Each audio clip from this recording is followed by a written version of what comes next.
সেই মানুষটাকে মন থেকে মুছে ফেলতে পারছেন না, অন্তহীন মোটিভেশন চেষ্টা করবে আপনাকে এ কাজে সাহায্য করার। আজকের ভিডিওতে বলবো যে আপনার মনকে ক্ষতবিক্ষত করে চলে গেছে তাকে কিভাবে মন থেকে সরাবেন।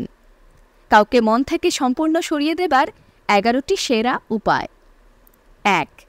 তার সাথে যোগাযোগ সম্পূর্ণ বন্ধ করুন। যোগাযোগের সমস্ত মাধ্যম থেকে তাকে সরান। 2. তার ছবি, তার দেওয়া উপহার কোনো কিছুই আর নিজের কাছে রাখবেন না। 3. কেউ তার সম্পর্কে আপনার কাছে কিছু জানতে চাইলে সরাসরি না বলুন। 4. রাতের শান্ত পরিবেশে একা বিছানায় শুয়ে তার কথা মনে পড়াটা খুব স্বাভাবিক, তাই বেশি রাত অবধি না জেগে রাত 11টার মধ্যে ঘুমিয়ে পড়ার চেষ্টা করুন। 5. সে আপনার জীবনের একটা খারাপ অধ্যায়, আর খারাপ অধ্যায়কে বারবার পড়তে নেই, এটা নিজেকে বোঝাতে হবে। 6.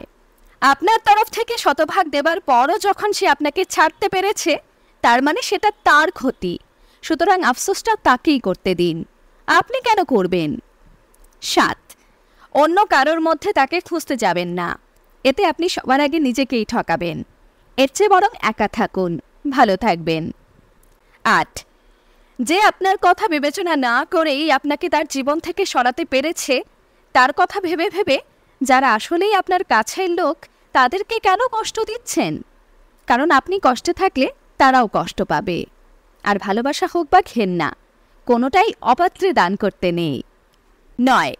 নতুন নতুন বন্ধু বানান কিংবা পুরনো বন্ধুদের সাথে সময় কাটান, গল্প করুন, আড্ডা দিন, কিন্তু গল্পের কোথাও যেন সেই ব্যক্তিটির প্রসঙ্গ না আসে সেটা অবশ্যই নিশ্চিত করুন।